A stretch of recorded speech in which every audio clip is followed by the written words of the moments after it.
So I'm going to ask all the presenters to please come up for our panel discussion. We've been collecting the index cards. It is clear there is no way that in the next 20 minutes we're going to be able to answer all the questions that have been submitted. We've tried to organize them a little bit and are going to do our very best that even after today we'll try to gather the information of the questions being asked and probably post those on our websites. We'll get back to you about that, though. In the meantime, I want to introduce Dr. Amy Luke, who's going to be facilitating the question and answer period. Amy is a professor of public health sciences at Loyola University. She's the director of the Institute of Public Health and the director of the Epidemiology track, the Master of Public Health program, and the Master of Public Health program at Loyola. We've just actually handed her many of those questions, so she's going to be organized, do her best in terms of getting through some of them, and we recognize that. Now, what time, how long are we going to do? We have, why don't we say till 5 to 12? Okay, We have 15 minutes. All right, very good. We have a couple of big overarching questions, and any of you, please jump in and answer. The first one is, when do we need to worry about the water? When the service lines are disrupted, what percent and numbers of homes have lead pipes inside? Nationally and maybe here in Chicago, if we know that.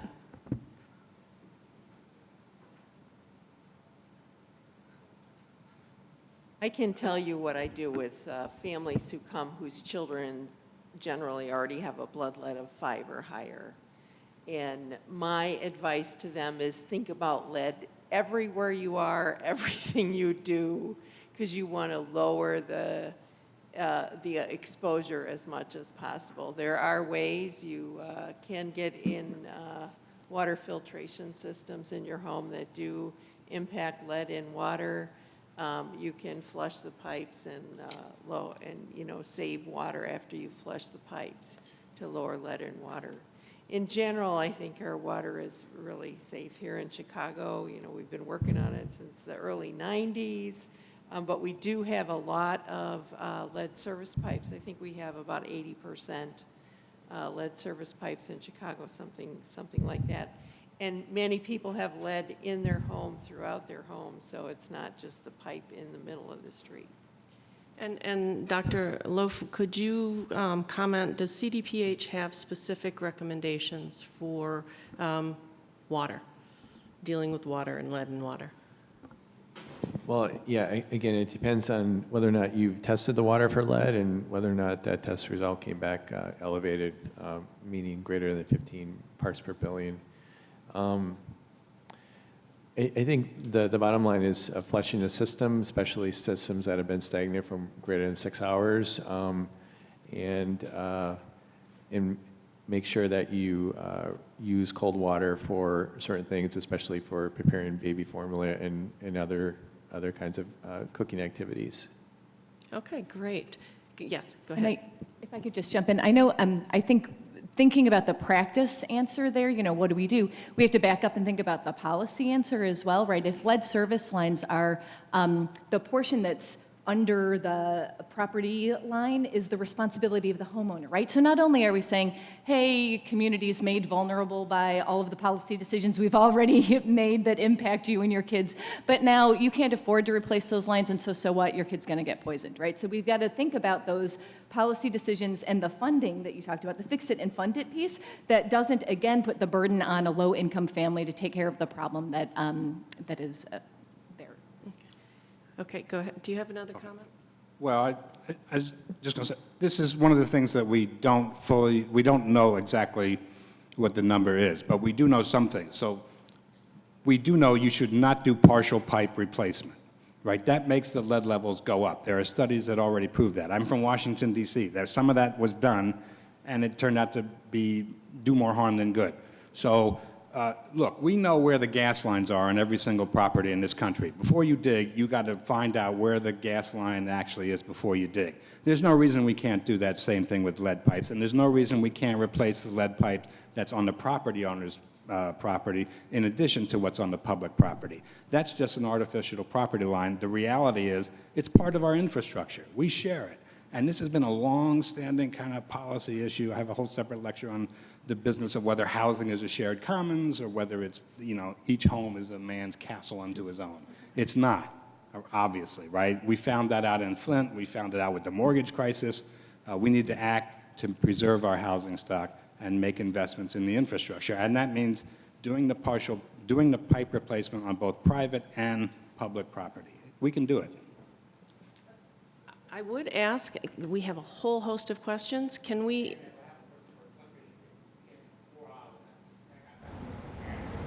They're not making the pipe properly for you.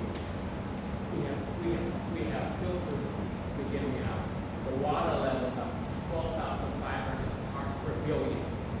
Filters only go to 150, 1,000 parts per billion. We've been employing them. You go 4 hours. We can question answer. I'm not trying to be upset here, however, we've been employing them.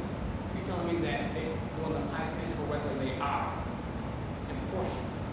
And we got people housed at 1,000 parts per billion.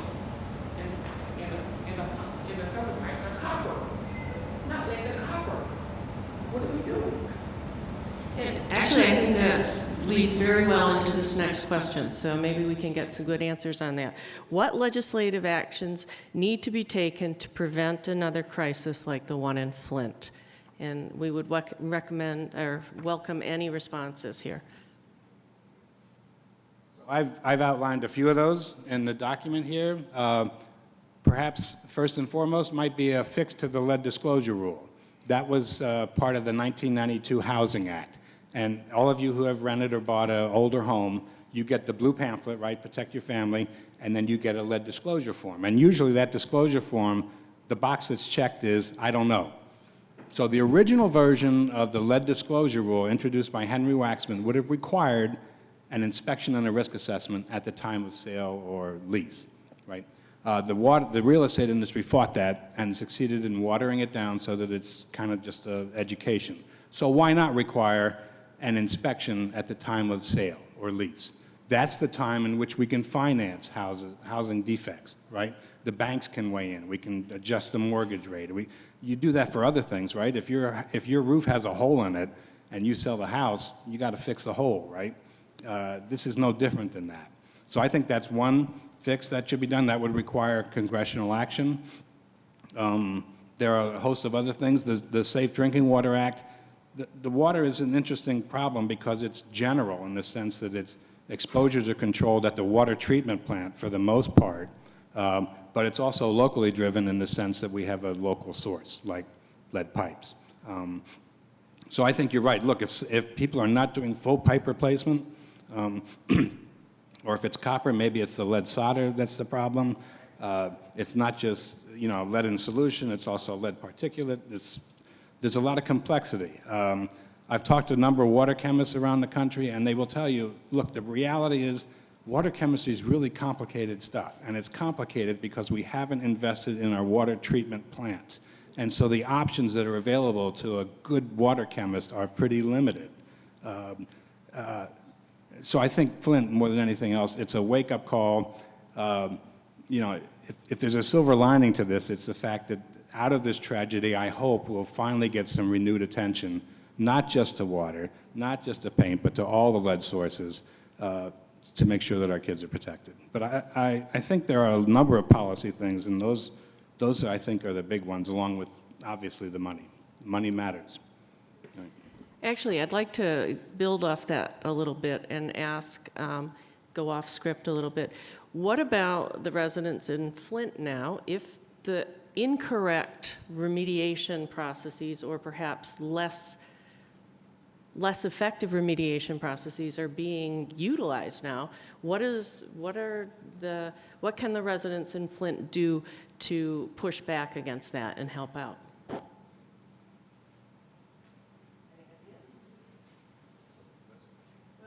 I mean, it sounds as though the partial pipe replacement is taking place.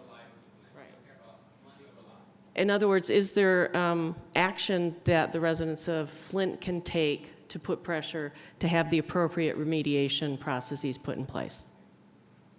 Yeah, I think if you're seeing, lead service lines being cut at the property line, and the property, and the part that's on the private property is not getting replaced, alarm bells should be going off.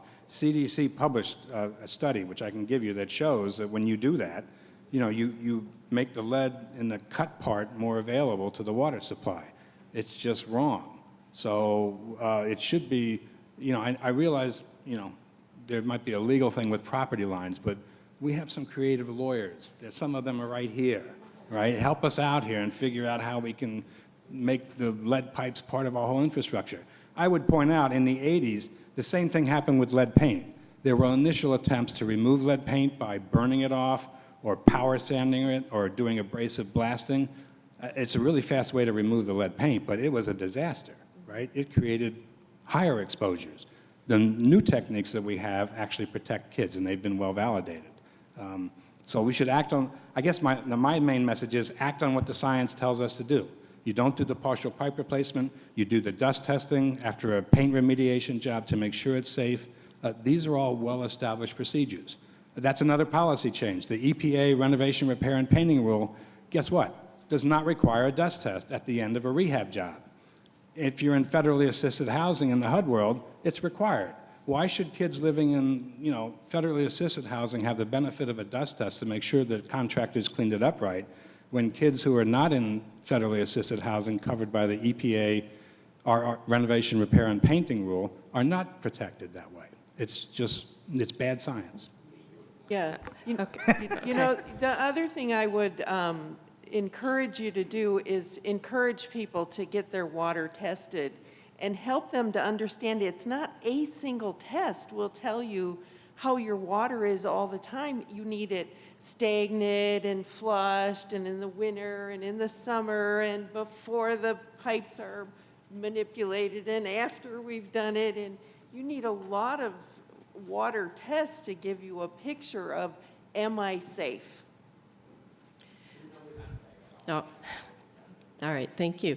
I have a question for the Departments of Public Health here. So for those populations who are no longer being case managed after the age of 6, but who men and women now at childbearing age and young men and women who may have altered behavior due to lead poisoning early in childhood, is there anything being done to address that population as a whole at the public health level or at the medical level? Yeah, I think certainly at the public health level, we don't work with the older population. I mean, our focus is on children less than 6, but I agree with you. I think there certainly needs to be some emphasis, more emphasis on these folks that are older than 6 and looking at evaluating the long-term impacts of lead exposure at an early age and trying to intervene and try to do some things with that. Okay, great. Just a little kind of pivot on that too is we know that the earliest intervention makes the biggest gains, right? So the earlier that you can intervene with children who have been exposed, the better chance you have of influencing and mediating the effects of lead, right, and having kind of better outcomes. So the points that were made earlier, and there's a handout in our packets about early intervention in the state of Illinois and changing the qualifications. So a child does not automatically qualify for EI just because they've been exposed to lead, although in as many as maybe 19 other states that does happen. Our department did a study a few years ago and took a look at all 50 states and what qualifies a child as far as lead exposure for early intervention services that are those host of developmental services that really help it so that we close that gap at the earliest point possible so that kids start school ready to learn and at the right developmental level. So intervening as soon as we can with those kind of programs and making that eligibility perhaps automatic for kids who are exposed to lead may be a way to start working to mitigate those delays as soon as possible so that we'll see less of that when kids are older. So I'd encourage you to look at that handout in your folder.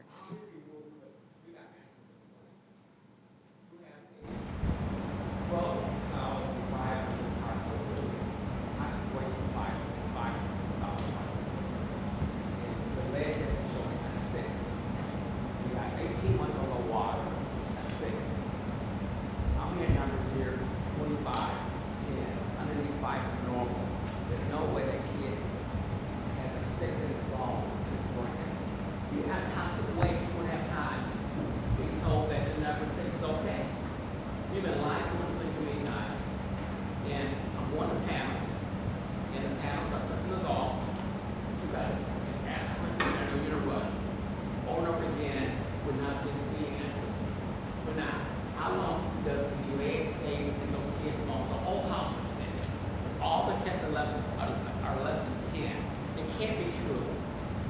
waste in the water. Because what I'm seeing in this family, it's a sex, and they're saying that they're okay. They're not okay. So it's in the ball, it's in the brain, it's in the liver, it's in the kidney. The ball is 20 years, it's a binder. It's going to affect what? The night outside their hearts. The liver is the kidney size. A matter of time. Take this time bomb. The government knows this. But if I'll ask questions, Dr. Vincent, you to address them. My family's dying from them. I almost died from the water I transferred to implant. Get no questions. Give me the question off. We need answers for it. And I want to thank you guys for doing this now. People say I does not understand it. You don't understand it. And you don't live there. You don't drink the water. Take showers in the water. Brush your teeth. You don't die in the water. In my neighborhood, in the 3-block radius, 3 women lost babies in 6 months. I haven't taken care of that. That's rare. Lou Gehrig's disease around, rare. But it's okay. We understand. You live where you understand. I have passion for this soul. I'm trying to be science man, but guess what we do? I got a PhD later, so I know more than you. So I got a PhD in common sense. Thank you very much for that. We're at our ending point for this discussion period. However, I think Dr. Kafka-Watts has some ideas on, we have a whole host of additional questions, so let's talk about how we can get those answered. Thank you. We do have many more questions that haven't been answered, and so we were just discussing about how we can best address that. And what we can commit to is, one is asking our presenters to share their PowerPoint presentations with us. I think a lot of the questions relate to slides in the PowerPoint presentations that were presented, but also in a very quick manner. So we'd like to share those with you. We also want to, we started the process of synthesizing some of the questions, and we'll keep them all and collect any additional questions that you have and commit to trying to share those with our respective speakers and trying to get answers to at least the top questions and the majority of the questions and share them with you for those of you that RSVP'd and shared your email address with us. I can't promise as to when that's going to happen, but we can commit to making that happen sometime soon. So if you can be patient with us, we'd like to do that for you and honor and respect the time that you've committed to this program and to thinking about your questions and to writing them down and taking advantage, frankly, of this really excellent panel of experts that we have today that have been answering questions on behalf of the City of Chicago, Cook County, and Flint. And again, we thank the residents of Flint for coming and sharing your experiences with us today. It's truly important, and it's going to help, as we mentioned, as Dr. Jacobs has mentioned, these are questions that not only affect you, but residents of Chicago, Cook County, the country, and frankly, the world. And that's why we're here today.